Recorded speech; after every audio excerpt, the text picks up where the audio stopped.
कुछ नहीं, सासू माँ को जूस दे रही हूँ। जूस दे रही हो या जहर दे रही हो? बेटा ये तुम कैसी बातें कर रही हो? मम्मी जी आप इसी से पूछिए, इसने अभी अभी आपके जूस में क्या मिलाया है? सपना बताओ, तुमने अभी अभी जूस में जहर मिलाया है ना? मैंने इनके जूस में दवाई मिलाई है ब्लड प्रेशर की। लो, फिर से हमारा फैमिली ड्रामा शुरू हो गया। अच्छा, ब्लड प्रेशर की दवाई? तो फिर पी के दिखाओ इस जूस को। मैं क्यों पीऊं?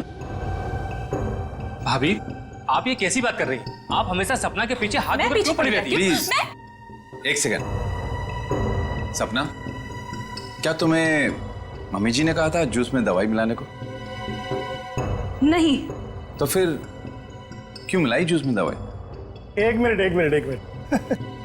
मैं 2 मिनट का बाथरूम चला गया, आप लोगों ने वर्ल्ड वॉर 3 शुरू कर दी। मैंने ही इससे कहा था जूस में दवाई मिलाने के लिए। सपना आज का डोज भूल गई थी तो मैंने कहा जूस में मिला दो। मुझे बहुत खुशी होती है ये देखकर कि मेरा परिवार मेरा कितना ख्याल रखता है, कितनी फिक्र है सबको मेरी। चलो मुझे जूस दो। I'm sorry, ladies and gentlemen. Please enjoy the party.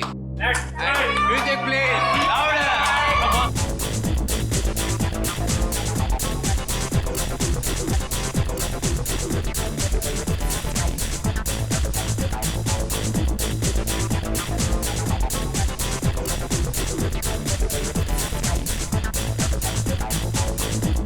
नमस्ते। नमस्ते। महेश कैसे हैं आप? प्रतीक जी मैं बिल्कुल ठीक हूँ, आप कैसे हैं? बस मैं ठीक हूँ। आप कुछ ले नहीं रहे हैं? मैं आपके खाने के लिए कुछ मंगाती हूँ। सरोज। नहीं, आप तकलीफ मत लीजिए, मैं खुद जाकर ले लूंगा। श्योर। या it's okay, fine. Hi.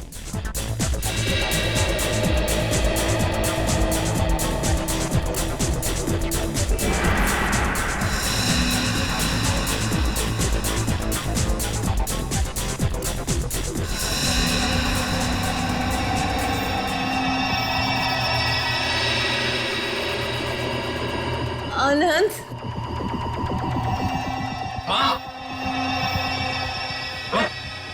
Mummy ji क्या हुआ आपको? मम्मी जी।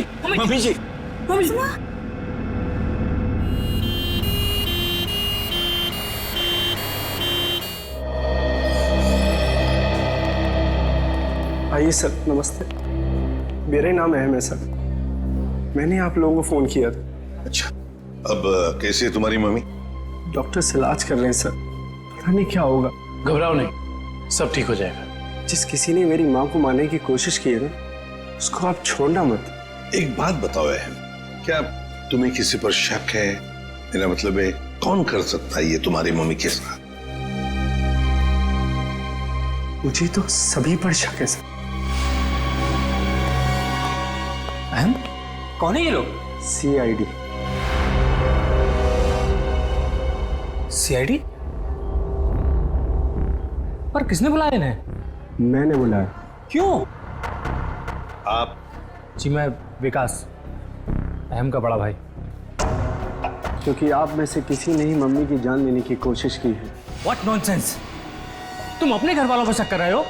आप घबरा क्यों रहे हैं भैया? कहीं आपको ये तो डर नहीं कि सपना भाभी की पोल खुल जाएगी? सर, पार्टी में मैं बताता हूँ क्या हुआ।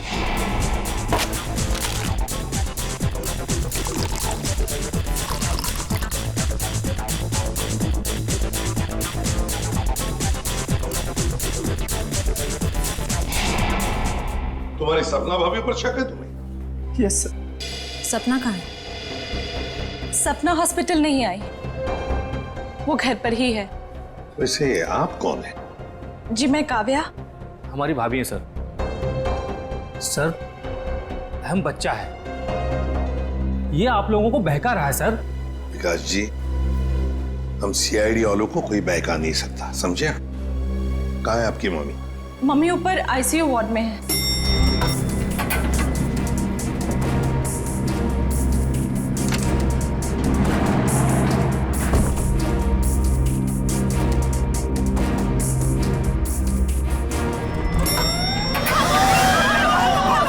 क्या है?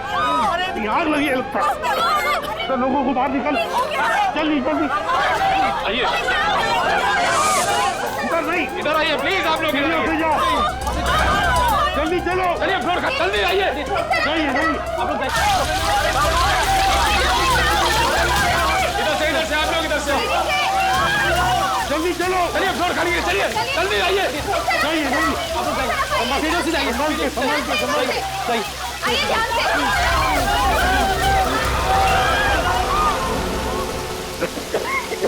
ईशान, ये कोई आग वाला धुआं नहीं है, इसकी गंदी कुछ अलग है। ये धुआं किसी और चीज का है, किसी केमिकल का।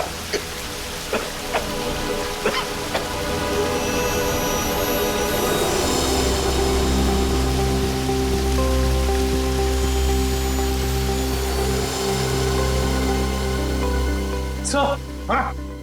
आपका अंदाजा सही था। ये देखिए, smoke bomb. My God, sir कहीं ये स्मोक बॉम्ब फायर अलार्म बजाने के लिए तो नहीं डाला गया था?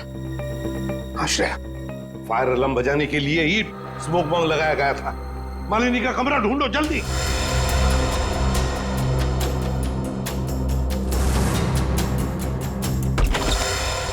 अरे बेड तो खाली है।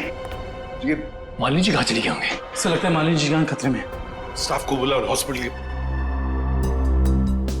हॉस्पिटल के वार्ड में से एक मरीज गायब होता है और किसे कुछ पता नहीं। वाह, हम भी क्या करते साहब, जब हॉस्पिटल में भगदड़ मची तो हम अपनी जान बचाने के लिए यहाँ से भाग गए।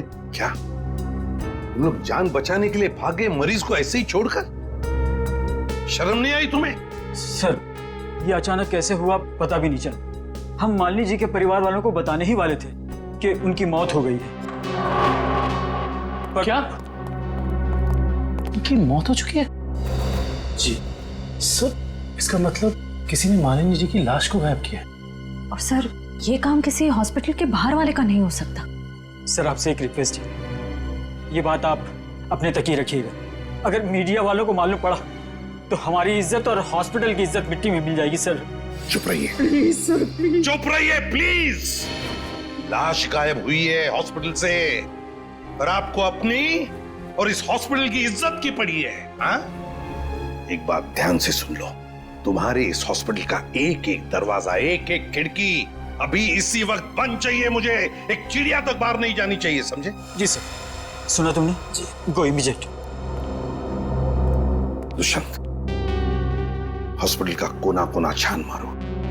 कहीं तो छुपा के रखी होगी मालिनी की लाश को, कहीं तो। हाँ।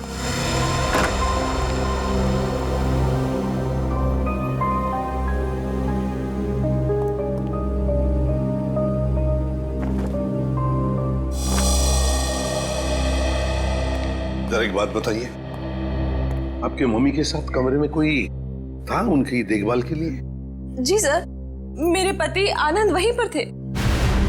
आप मम्मी के साथ थे? तो फिर ये सब हुआ कैसे?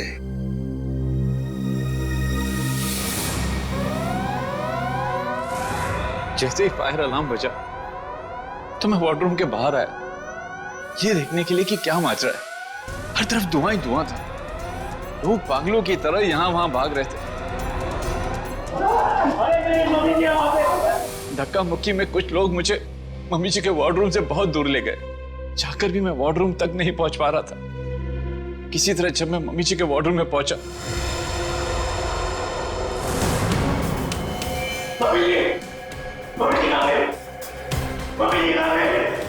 तो मम्मी जी वहां पे थी ही नहीं। सर प्लीज प्लीज मम्मी जी को ढूंढ निकालिए। सर हर जगह चेक कर लिया, मालिनी जी की लाश कहीं पर भी नहीं है। और सर मॉर्ग में भी चेक किया, लाश वहां भी नहीं।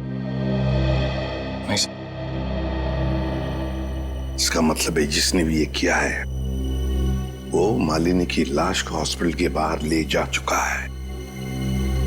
काम करते हैं, हॉस्पिटल के गेट पर जो सीसीटीवी कैमरा लगा हुआ है उसका फुटेज चेक करते हैं।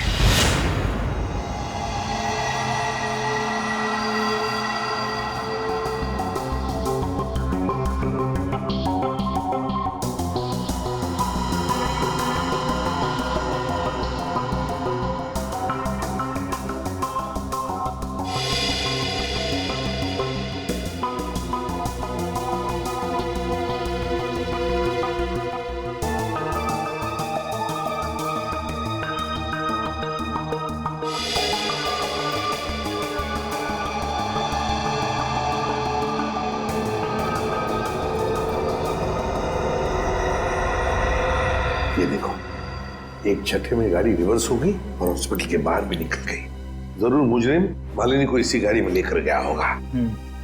एक मिनट जरा इस फुटेज को रिमाइंड कीजिए, हमें कार का नंबर चाहिए। पॉज करो, जूम इन करो। XYZ5139। सर आप सही कह रहे हैं, या मुजरिम मालिनी जी को इसी गाड़ी में लेके गया होगा। हाँ निखिल, काम करो, कंट्रोल रूम में फोन करके इस गाड़ी का डिस्क्रिप्शन दे दो और उनसे कहो जहां पर भी ये गाड़ी देखे हमें इन्फॉर्म करें लोकेशन। और ये गाड़ी ये तो आग लग गई है।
सर सीट्स तो खाली है पर कुछ अजीब सी बदबू आ रही है।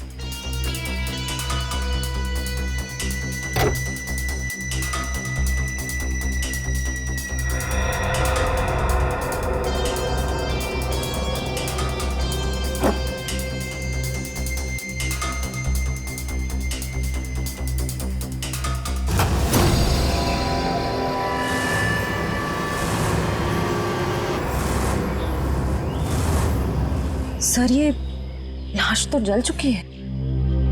शायद सबूत मिटाने के लिए खूनी ने मालिनी जी की लाश को जला दिया। आप इतने यकीन से कैसे कह सकते हैं कि ये लाश मेरी माँ की है? देखिए, ये अंगूठी देखिए, पहचानते हो इसे? तो मेरी माँ की अंगूठी।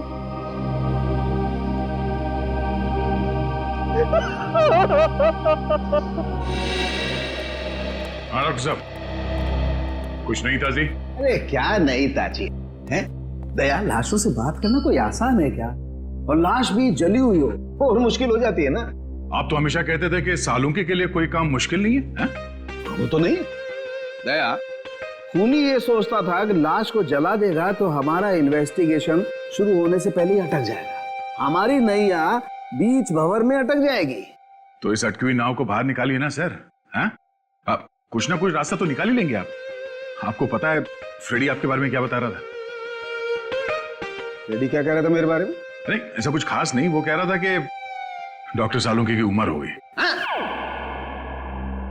अब बहुत ज्ञान है आपको। हाँ देखो दया, जो लोग मेरे संन्यास लेने के बारे में सपने देख रहे हैं ना, उन्हें जाके बोल दो अपनी नींद से जाग जाए। मैं संन्यास नहीं लेने वाला हूँ ना, मैं तो इस केस को सॉल्व करने के बाद स्विट्जरलैंड जाने वाला हूँ। कहाँ जाने वाला हूँ? स्विट्जरलैंड। एग्जैक्टली। हम भी चलेंगे आपके साथ स्विट्जरलैंड, पर पहला कदम तो उठाइए इस केस को सुलझाने की ओर। पहला कदम तो उठ चुका है भाई।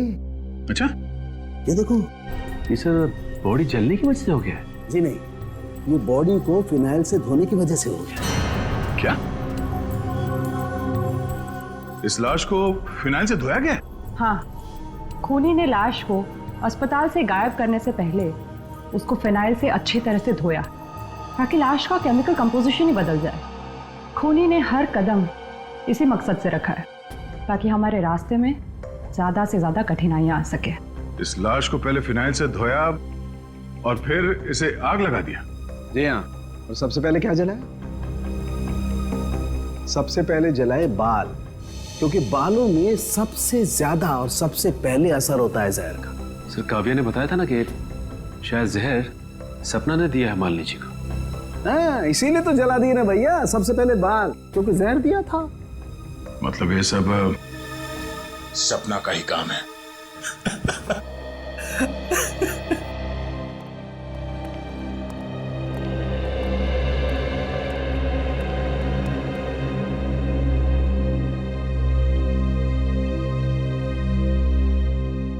सर आप लोग कुछ पता चला माँ की मौत की वजह क्या थी? जी नहीं, मगर बहुत जल्द पता चल जाएगा। पता तो चल गया है ना सर, सपना ने ही जूस में जहर मिलाया था। बस कीजिए भाभी, इनफ। हर चीज की खाद होती है। डॉक्टर साहब आप बताइए ना इन्हें। देखिए, मैं इनका फैमिली डॉक्टर हूँ। सपना ने जूस में ब्लड प्रेशर की दवाई मिलाई थी, जो मैंने ही उसे कहा था। ओह अच्छा। अच्छा एक बात बताइए, क्या लगता है आप लोगों को कौन कर सकता है ये? कौन मार सकता है आपकी माता जी को? मैं कुछ कहना चाहूँ। आप? जी सर, ये हमारे परिवार के वकील हैं, मिस्टर संजीव। संजीव जी, कहिए संजीव जी, क्या कहना चाहते हैं आप? देखिए सर, मुझे शक तो नहीं है। हाँ, मगर पार्टी के बाद मालिनी जी मेरे साथ एक मीटिंग करना चाहती थी। मालिनी जी आपके साथ मीटिंग करने वाली थी? किस सिलसिले में? अपनी वसीयत बदलने के सिलसिले में। वसीयत बदलना चाहती थी? अच्छा। मीटिंग ही नहीं हो पाई क्योंकि अचानक इनकी तबीयत खराब हो गई।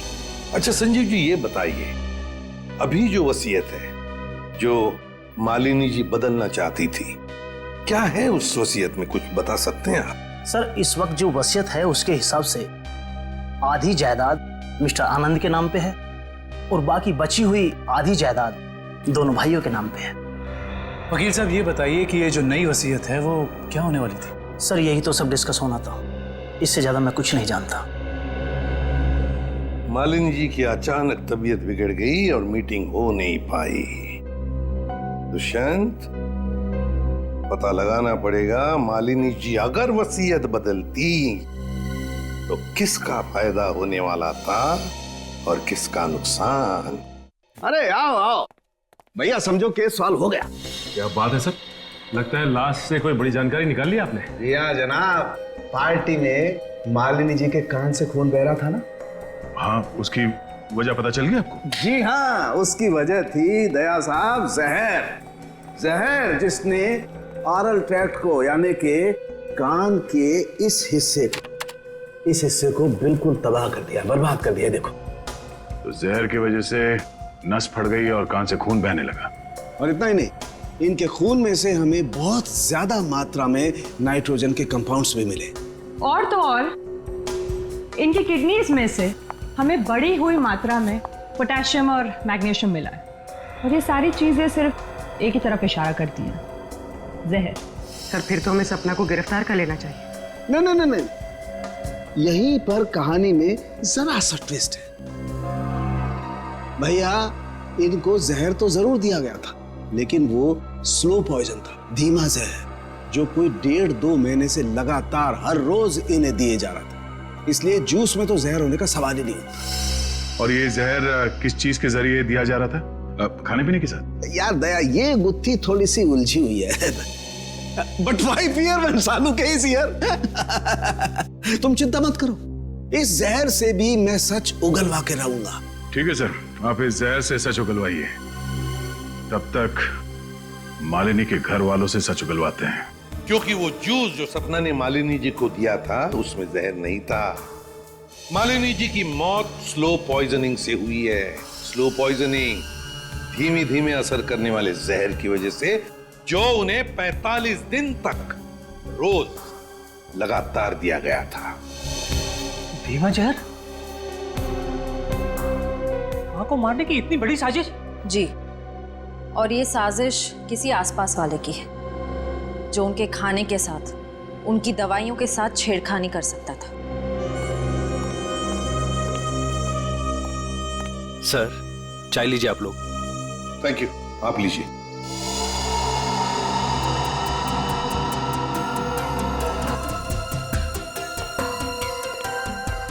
एक मिनट, मैं पी लूं।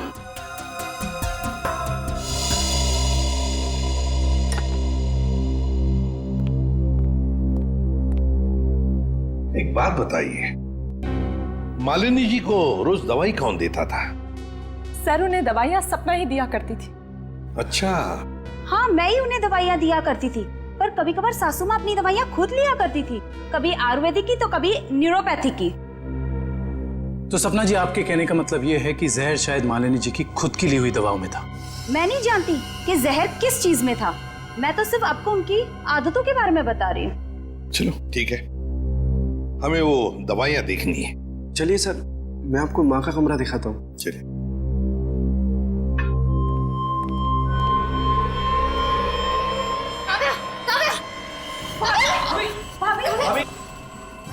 भाभी क्या हुआ आपको? भाभी सांस लेने में दिक्कत हो रही। सुरेश, पानी लाओ। अरे पानी लाओ। दुष्यंत, लता इनकी तबीयत बिगड़ती जा रही है, जल्दी से एम्बुलेंस बुला लो और हॉस्पिटल ले जाओ इसे। श्रेया, तुम भी जाओ साथ में।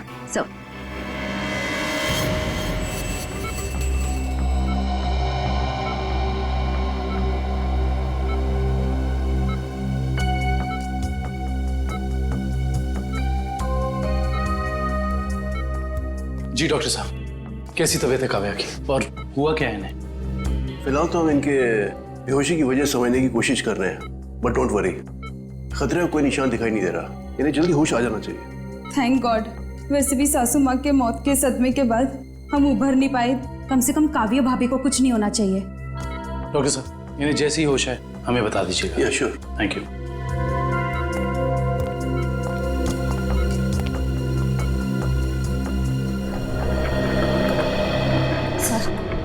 सर, मुझे तो सपना पर शक हो रहा है। वहाँ पार्टी में काव्या के साथ झगड़ा कर रही थी और यहाँ इसे काव्या की इतनी परवाह हो रही है। और श्रेया होना उस चाय में कुछ था जिसे पीते ही काव्या बेहोश हो गई। सर, चाय तो मैंने भी पी थी। थैंक गॉड मुझे कुछ नहीं हुआ। Are you sure Pankaj? Sure मतलब सर? मतलब चक्कर वक्कर तो नहीं आ रहे ना तुम्हें? चक्कर नहीं सर, चक्कर नहीं आ रहे, मगर पेट में कुछ गड़बड़ लग रही है सर। पेट में गड़बड़ लग रही है, गर्मी हो रही है, कहीं से वो तो नहीं हो गया? पंकज, और अगर तुम्हें सीरियसली कुछ हो भी गया है तो हम हॉस्पिटल में ही है ना। अजीब बात है, ये काव्या का पति आनंद अभी तक आया नहीं। पंकज, उसका नंबर ट्राई करो।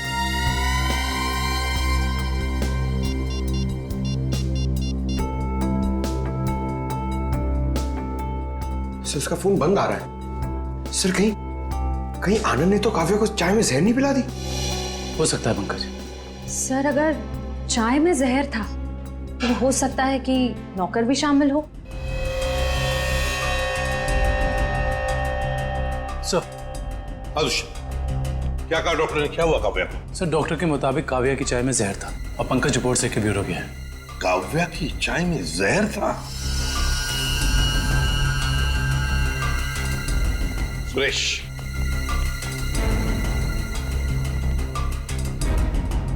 तो बताओ सुरेश, चाय में जहर कहां से आया? चाय में जहर कहां से आया? मैंने कहा था जहर डालने के लिए, ना मैंने डाला सर। सब पता चल जाएगा। एक बात बताओ, जब तुम चाय लेकर आए थे तो चाय कहीं पर रख दी थी और कुछ दूसरे काम के लिए गए थे? हाँ साहब, याद आया। मैं सुबह जब चाय लेकर आ रहा था तो आनंद साहब ने मुझे कुछ खाने के लिए लेकर आने को कहा। अरे सुरेश, सिर्फ चाय? कुछ नाश्ता भी ले जाओ, कल रात से किसी ने कुछ भी नहीं खाया। जाओ। जी साहब।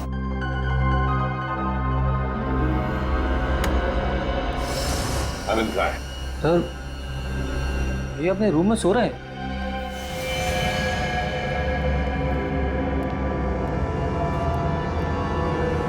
कहाँ है आनंद? आनंद तो है ही नहीं कमरे में। पता नहीं सर, अभी तो भैया यहीं सो रहे थे। फोन करके बुलाओ।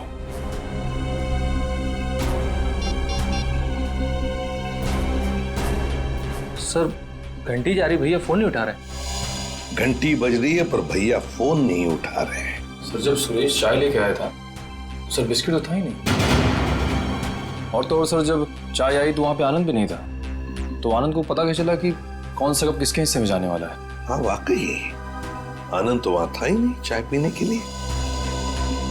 जब ये सुरेश सबके लिए चाय लेकर आया था तो सारे के सारे चाय के कप एक जैसे ही थे। उसमें एक मग था, मग बड़ा सा, जो काव्या ने उठाया था। तो हो सकता है वो काव्या का खास मग हो जिसमें वो हर बार चाय या कॉफी पीती हो। हाँ सर। और ये बात आनंद को मालूम थी। हेलो एसीपी साहब, मैं डॉक्टर सुमित। हाँ डॉक्टर सुमित, बोलिए। एसीपी साहब, आप जल्दी चले आइएगा, मुझे आपको कुछ जरूरी बात बतानी है। क्या हुआ डॉक्टर सुमित? ये काव्या तो ठीक है ना? हाँ वो ठीक है, मैं आपको फोन पे नहीं बता सकता, आप यहाँ जल्दी चले आइएगा। हेलो, लगता है बहुत बड़ी गड़बड़ हुई है हॉस्पिटल में। Let's go. लिस्ट बना के दोबारा से डिटेल मुझे दे देना, ठीक है? बाकी सब मैं देख लूंगी। डॉक्टर सुमित कहाँ मिलेंगे? सर उन्हें तो आईसीयू में भर्ती किया है। डॉक्टर सुमित को आईसीयू में भर्ती किया है? क्यों? सर एक बहुत बड़ा हादसा हो गया। डॉक्टर सुमित अपने कैबिन में खून में लथपथ मिले सर, और उनके सर पे बहुत गहरी चोट आई है। माय गॉड, क्या मिल सकते हैं उन्हें? फिलहाल तो नहीं सर, वो कोमा में है। होश में कब आएंगे नहीं पता। दुष्यंत,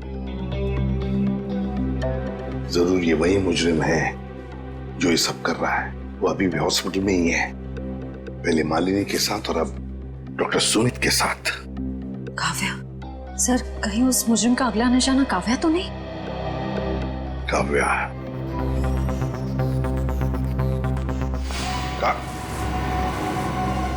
काव्या कहाँ चली गई सर? कहीं काव्या को भी तो गायब नहीं किया उसने? श्रेया, ये जो भी कोई है, अगर इसने काव्या को भी गायब किया तो वो हॉस्पिटल के मेन गेट से ही बाहर जा सकता है। और सर शायद डॉक्टर सुमित को भी उस खूनी के बारे में पता चल गया होगा, इसलिए उन पर भी हमला हुआ।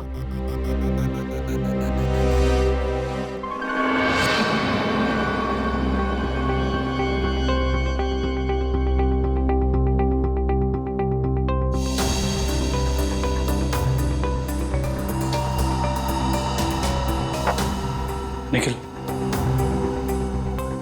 तो शायद डॉक्टर सुमित यहाँ फोन पर बात कर रहे थे और फिर पीछे से कोई आया और जोर से उनके सर पर वार किया और वो यहाँ नीचे गिर गए। हाँ साहब, डॉक्टर साहब के सिर के पीछे चोट आई है। अच्छा, हादसे के बाद डॉक्टर सुमित के केबिन में कितने लोग आए थे? सब 4-5 जन आए थे उनको आईसीयू में ले जाने के लिए। सर आनंद का अभी तक कुछ पता नहीं चला है, कहीं इस सब के पीछे उसी का हाथ तो नहीं? ये आनंद ही कुछ गड़बड़ है, कुछ ना कुछ तो गड़बड़ जरूर है इस आनंद में। आइए सपना जी, आइए। कहाँ गई थी आप? वो मैं काव्या की रिपोर्ट्स लेने गई थी गैस्ट्रोलॉजिस्ट डिपार्टमेंट के पास। क्या हुआ? वहां से एक रिपोर्ट लाने में इतना वक्त? लाइन बहुत लंबी थी, मगर क्यों? क्या बात है? काव्या कहाँ है? काव्या गायब है, समझिए आप? क्या? सर ये ब्लड सैंपल्स तो ले लिए, लेकिन सर क्योंकि बाकी लोग डॉक्टर साहब के कैबिन के अंदर चले गए थे, इसलिए सारे जरूरी सबूत मिट गए। और यहाँ पे काव्या गायब है ना दुष्यंत? ये किसी एक आदमी का काम नहीं, ये जो भी कर रहा है ना उसका कोई साथी है। एक इनके परिवार में से कोई और दूसरा इस हॉस्पिटल में से कोई।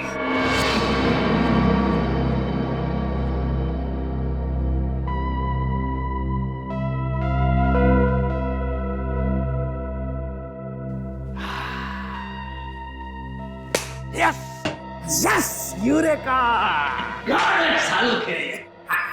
डॉक्टर साहब, क्या हुआ? ये फॉरेंसिक लैब में जश्न का माहौल? अरे हाँ भैया, जश्न का माहौल तो होगा ही। स्विट्जरलैंड की हसीन वादियां पुकार पुकार के कह रही हैं, सालुखे आजा रे तू आजा, तेरा इंतजार है। मतलब आपको पता चल गया कि वो लाश के अंदर जहर कहां से गया? जहर बॉडी में आया था दांत से। दांतों से जहर?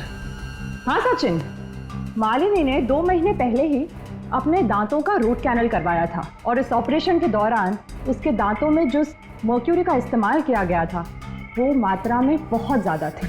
मर्क्यूरी अपने आप में एक जहर है ना डॉक्टर साहब? बिल्कुल।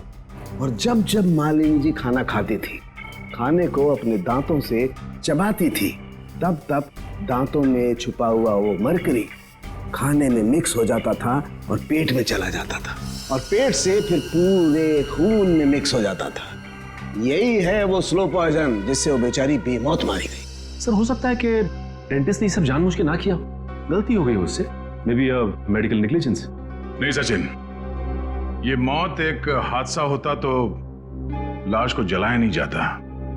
जिस किसी लिए डेंटिस्ट ने भी ये किया है, जानबूझ के ही किया है। वकील साहब, जैसा कि आप जानते हैं कि हमारी माँ अपनी वसीयत बदलवाना चाहती थी। जी हाँ। मगर वो ऐसा कर नहीं सकी। तो ऐसी स्थिति में क्या हमारा बंटवारा पुरानी वसीयत के हिसाब से होगा? दरअसल बात यह है कि मैं और आपकी माताजी। अरे वकील साहब आप, डॉक्टर साहब आप भी? मैं तो सिर्फ ये पूछने आया था कि क्या आपकी माताजी ने कभी अपने दांतों का इलाज करवाया था 1.5-2 महीने पहले? नहीं सर, उन्होंने कभी मुझे तो नहीं, उन्होंने कभी हमें इस बारे में कुछ नहीं बताया। डॉक्टर साहब आप तो फैमिली डॉक्टर हैं, आपको तो पता होगा। मुझे भी कभी उन्होंने इस बारे में कुछ नहीं कहा। दुष्यंत, काम करो, घर की अच्छी तरह से तलाशी लो, शायद कुछ मिल जाएगा। और निखिल, घर में जितने भी नौकर हैं सबको ऊपर बुलाओ, लेकर आओ। एक बात बताओ, क्या तुम में से कोई जानता है कि मालिनी जी ने अपने दांत का इलाज करवाया था किसी दांत के डॉक्टर के पास 1.5-2 महीने पहले? सब एक दिन अचानक मालकिन के दांतों में दर्द हुआ तो उनका ड्राइवर उन्हें डेंटिस्ट के पास लेकर गया था।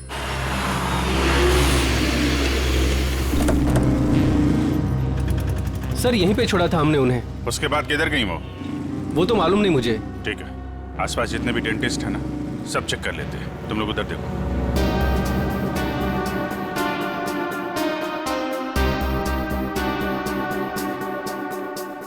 हम लोग सीआईडी से। क्या ये कभी आपके यहाँ इलाज कराने आई थी? No, I don't think so. यहाँ पर आए हैं। यहाँ से देखिए, ये 2 महीने पुरानी बात है। नो सर, ये लेडी कभी हमारे वहाँ इलाज के लिए नहीं आई। नहीं, मुझे नहीं लगता है यहाँ पर आए हैं। आई नॉर्मली मैं पेशेंट्स को याद रखती हूँ अपने। Thank you very much. Thank you sir, उस साइड किसी भी डेंटल क्लिनिक में मालिनी को किसी ने पहचाना नहीं। अच्छा, यहाँ देख लेते हैं।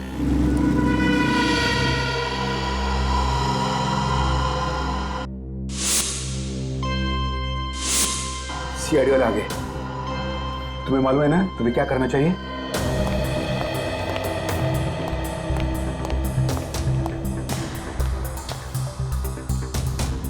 Excuse me. जी कहिए। हमें डॉक्टर से मिलना है। जी कहिए, मैं डॉक्टर कल्पना हूँ। आपके पास अपॉइंटमेंट है? डॉक्टर, हम सीआईडी से। इन्हें पहचानती हैं आप? इन्हें कभी देखा नहीं है। कौन है ये? इनका नाम मालिनी है और इनका खून हो गया है। क्या? खून? क्या हुआ? खून का नाम सुनते ही आपकी जबान लड़खड़ाने क्यों लग गई?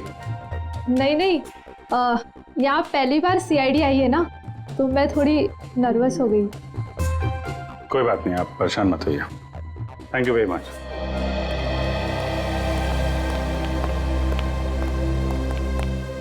अरे सर, आप लोग अभी तो आज इतनी जल्दी जा रहे हैं? डॉक्टर प्रतीक ने ठीक से इलाज नहीं किया क्या? डॉक्टर प्रतीक? यहाँ तो कोई लेडी डॉक्टर है ना? No no, no lady, no lady, only gents, only gents. Doctor प्रतीक।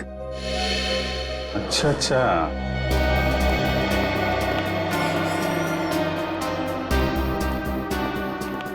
अरे सर, आप लोग फिर से आ गए? अरे वो क्या हुआ कि इनके दांत में दर्द होने लगा अचानक, तो वो जरा डॉक्टर से मिलना था। क्या नाम है उनका? डॉक्टर कल्पना। हाँ जी, 1 मिनट। हेलो।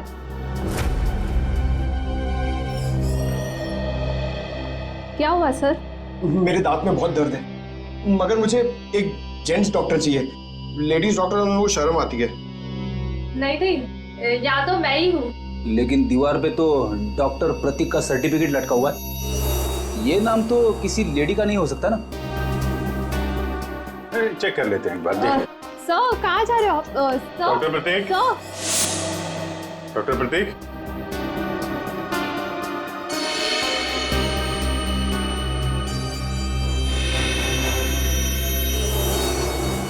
अरे डॉक्टर साहब क्या कर रहे हैं? आप चले जाइए यहाँ से।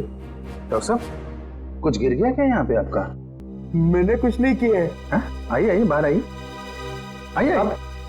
अब चले जाइए यहाँ से। अरे अरे चले जाएंगे डॉक्टर साहब, आप चले जाइए। अब जाएंगे जाएंगे, पहले थोड़ी बातचीत तो कर लें। लेकिन मैंने कुछ नहीं किया। अरे आइए तो सही, आइए आइए। मैंने कुछ नहीं किया। हाँ हाँ हाँ हाँ।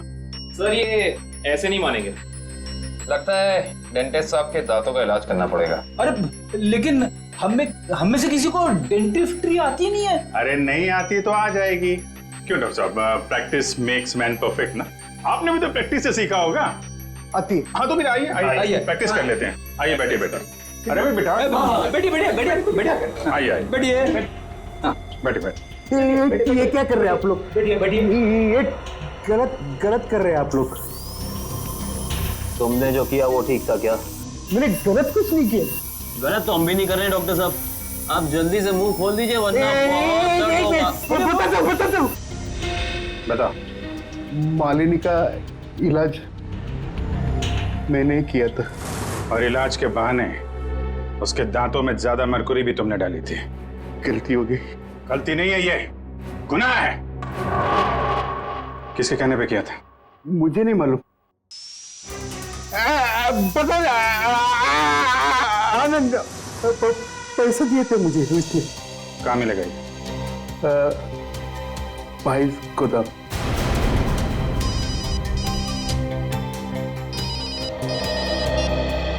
हाँ डॉक्टर सालुंके,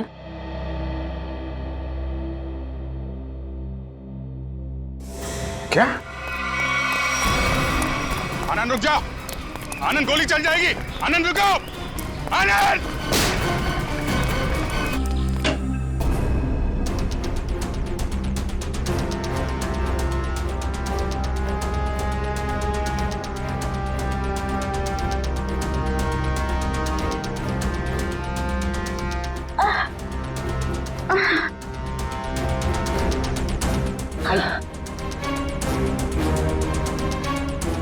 चलिए।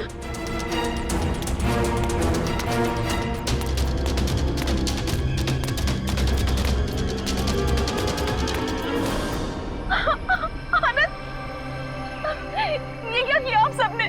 मेरे पति को मार डाला। आनंद उठो।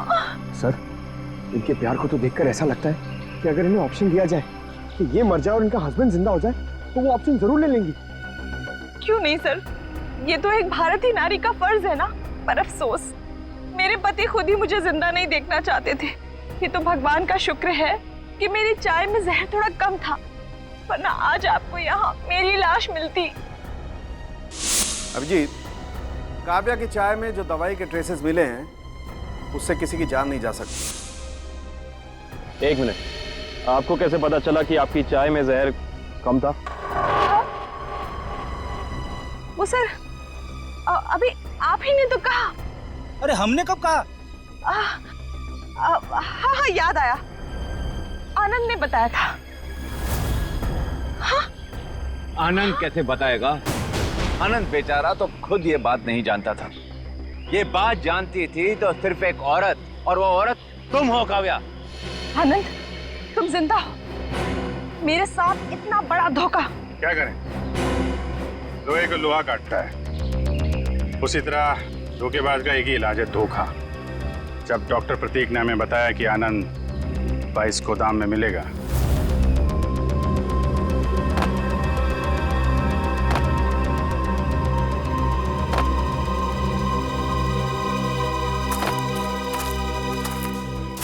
तो हमने यहाँ पहुंचकर देखा कि वो बेचारा बंधा पड़ा है। उसके हाथ पांव खोले तो उसने अपनी आप बीती सुनाई।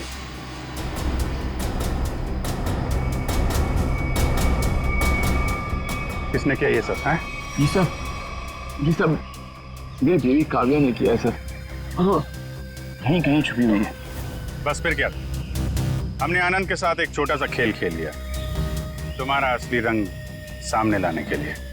तो ये सब ड्रामा था, लेकिन असली ड्रामा तो अब शुरू होगा। पीछे मुड़ के देखो।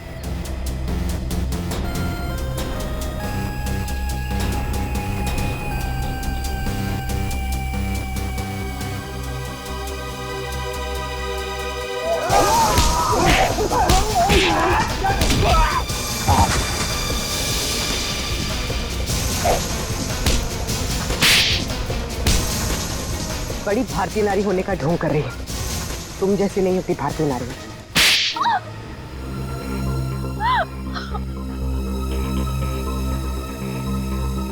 सासू माँ ने आधी जायदाद आनंद के नाम कर दी थी, पर आनंद अपने भाइयों से बहुत प्यार करता था, तो वो अपनी जायदाद का हिस्सा भी अपने भाइयों को देना चाहता था। और ये बात आपको बहुत खटकती थी, क्यों?